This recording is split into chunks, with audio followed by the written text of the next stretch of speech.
We weren't just siblings. We were a unit. 2 years apart. Me, the older sister. Him, the baby. The golden boy. Mom always said I was the shield and he was the heart. I protected him. From bullies on the playground. From Dad's temper when he drank too much. From the nightmare of our childhood that nobody talks about. I took the hits so he didn't have to. I worked 2 jobs through college so he could focus on his business degree. I co-signed his first apartment lease. I lent him money when his startup failed. I lent him money when his second startup failed. He called me his rock. He called me his hero. He named his dog after me. A stupid golden retriever named Rocky. I laughed about it for years. You named a dog that eats socks after me? He'd grin.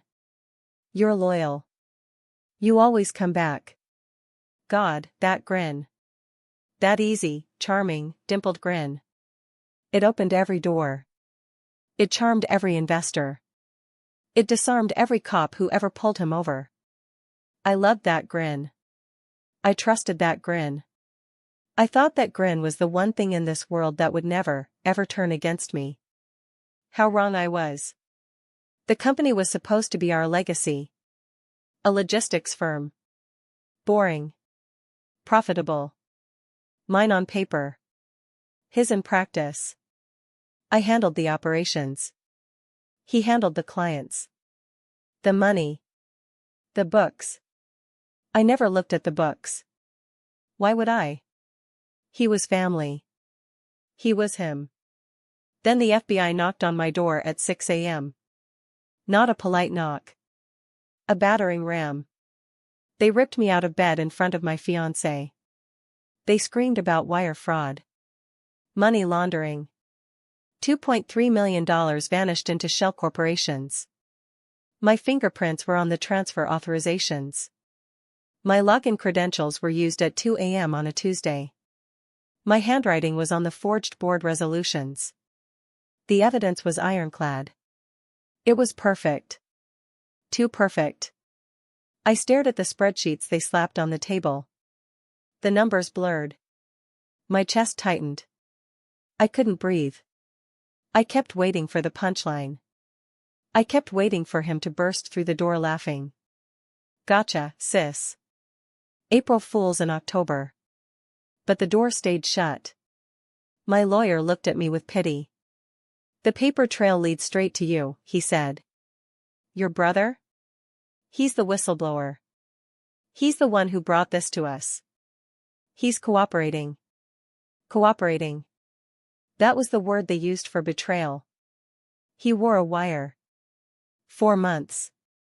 He recorded our Christmas dinner. He recorded me complaining about tax brackets. He twisted it all. He built a monument to my guilt out of my own trust. Prison is exactly what you think it is. Only louder. Smellier. Slower. Time stretches like taffy. 17 months. 490 days of concrete and fluorescent lights and women who have nothing left to lose.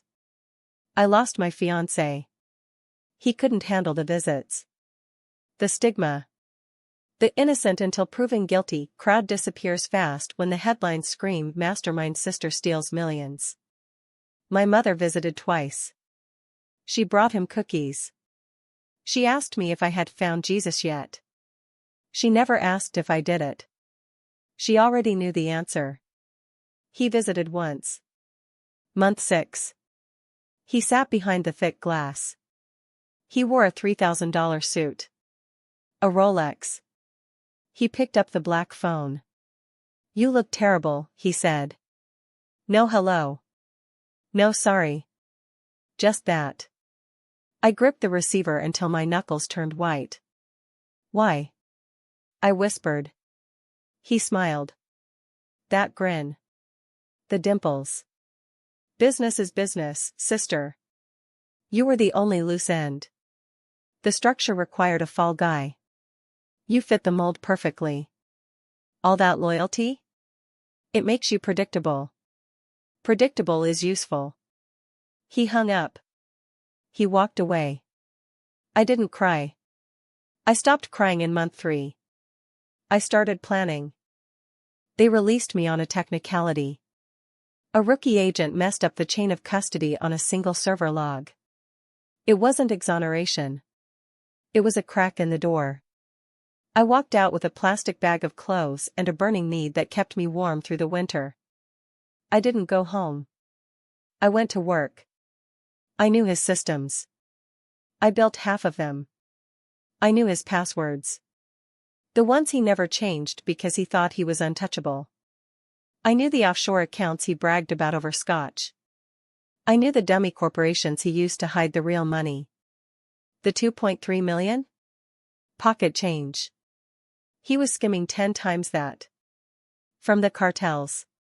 From oligarchs. From terrorists. He didn't just steal from the company. He stole from monsters. And he left a paper trail a mile wide because he was arrogant. Because he thought his sister would rot forever. I spent 3 months in a basement apartment with 3 monitors and a lot of coffee. I traced every wire. I documented every transfer. I built a case the FBI couldn't ignore. I didn't send it to them. I sent it to the cartels. I sent it to the oligarchs.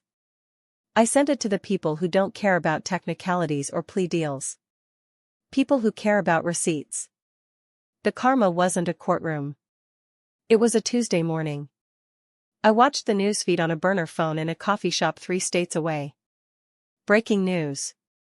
Prominent local businessman found dead in his luxury penthouse. Apparent heart attack. The toxicology report came back 3 weeks later. Polonium. Rare. Expensive. Untraceable to me. His assets were frozen within hours. His clients came looking for their money. They didn't find it. They found his wife. His kids. They took the house. The cars. The dog. Rocky ended up in a shelter. I adopted him. He still eats socks. He sleeps at the foot of my bed now. The FBI eventually reopened the case. New evidence. My evidence. They arrested his lawyer. His accountant. His whistleblower status was revoked posthumously. History rewrote him as the mastermind. I was the victim. A footnote. Vindication tastes like ash. It doesn't bring back the 17 months. It doesn't fix my mother's blind eyes. It doesn't erase the sound of that phone slamming down. People ask me if I'm happy now. If I feel justice. I tell them justice is a story we tell ourselves to sleep at night. What I have is quiet. I have a dog who loves me.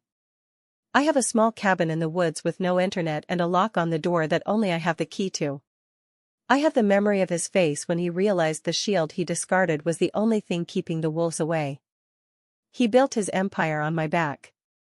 He forgot the foundation holds the weight. If you betray the person who catches you when you fall, you don't just lose a sibling. You lose the ground beneath your feet. And the fall? The fall never ends.